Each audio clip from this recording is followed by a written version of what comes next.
Start na tayo.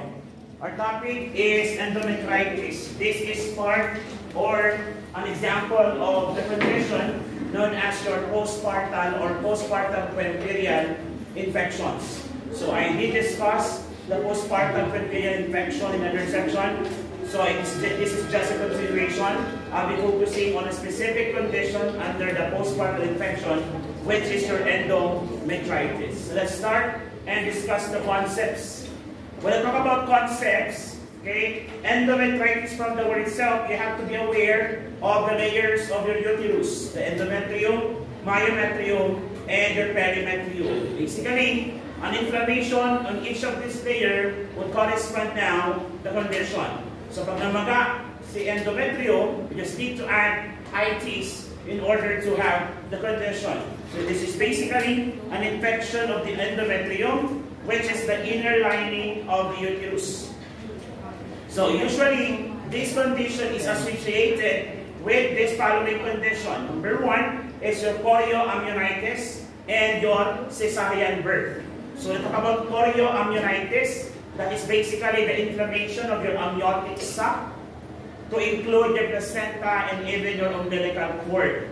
So when is this possible? Example, when you have your chordocentesis, okay, or kaya chorioamnionitis, or in choriocentesis, wherein you're going to aspirate fluids from the umbilical cord or blood from the umbilical cord, or simply known as your amniocentesis, wherein we get fluid from the amniotic sac. Those conditions would predispose now a woman to develop the chorioamnionitis. And of course, cesarean birth, as I have always mentioned, we still prefer to deliver the child via normal spontaneous delivery because it has lesser risk and lesser postpartum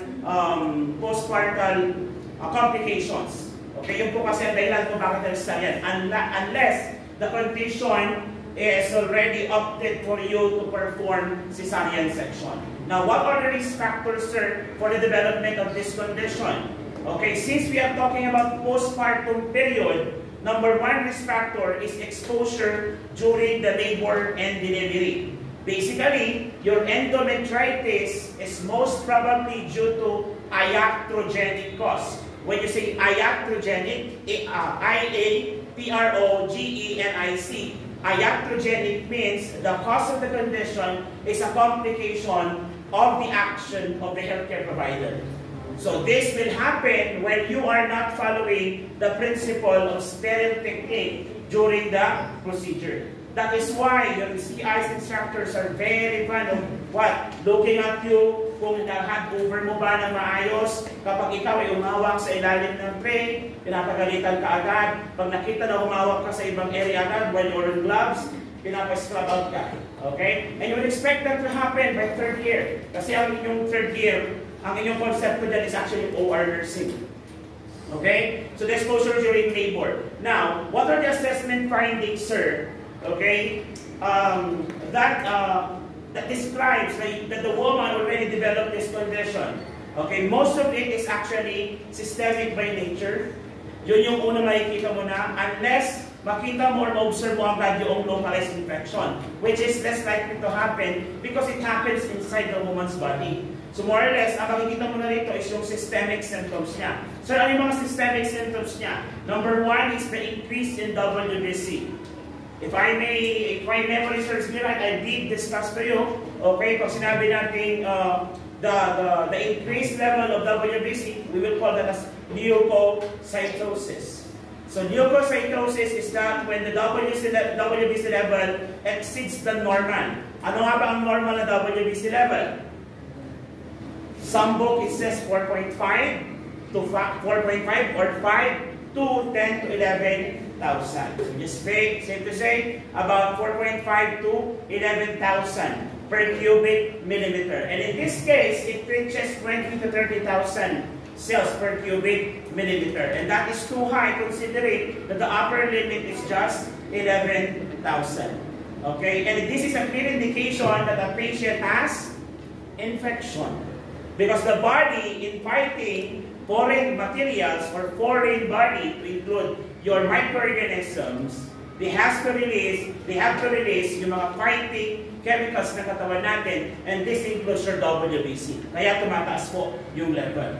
And since the body is undergoing yung tinatawag nating inflammatory response, you would also expect that temperature also rises for the next 2 consecutive 24-hour period. And as part of the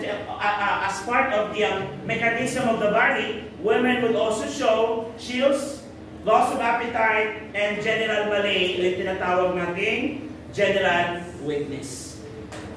And because the uterus is already inflamed, there might be a problem with the contraction developing now. You decrease uterine contraction, and the abdomen, okay, where the uterus is residing, will also be painful to touch. Masakit pag inahawakan, okay? And lochia usually is dark brown, indicating that there is really an infection inside the uterus with a foul smelly, okay, odor. And these are clear indicators that there is really an endometritis. Like I mentioned yesterday with my story, okay, about the napkin that was actually left inside that was used as a vaginal pack, okay, when a woman got delivered, okay, in the hospital, okay, mataas ang possibility na yung babae mag-develop din ng endometritis. Kung hindi man, vaginitis. Okay? Vaginitis, or the inflammation of your vaginal wall. Now, how are we going to find out if a woman is already suffering from endometritis? The fact that the uterus is actually inside the woman's body. Of course, the best way to diagnose the condition is through the use of your ultrasound. So, ultrasound is used to confirm the infection kasi makakita mo doon, meron siyang sign of thickening of the endometrial wall. The thickening is not because of the progesterone. Bakit? Kapapanganak pa lang ni Lander. Okay? And this would lead to possible complication, which is future ectopic pregnancy. Kung maalala nyo, discussion natin ng first grading, ectopic pregnancy is commonly due to pelvic inflammatory disease. And endometritis is also one of the example of pelvic inflammatory disease or conditions. In some book, your endometritis would also go further with the infection until it goes out of the intrauterine wall. Pwede siyang pumunta sa surrounding organs and even in the peritoneum, leading into a more dreadful complication, which is your peritonitis. Peritonitis is the inflammation of your peritoneum. So, peritoneum, kapag binuksan mo siya ko ngayon, makikita mo yung parang mga puti-puti na nakabalot sa mga organs. O kung more or less nakabalot o nakadikit siya sa chicharon bulaklak. Ayun, that's actually yung peritoneum. Okay? That is your peritoneum. And when those things inflame, okay, magkakaroon ng condition na tawag na peritonitis. At pwede itong mag-lead into septicemia, and septicemia into septic shock. Would that lead to death? Yes. Okay? So that is your endometritis. Again, endometritis is more on iatrogenic by nature kasi nga, it causes or possible cause is due to the improper, okay, procedure during the delivery. Okay? So that is your endometritis. Any question?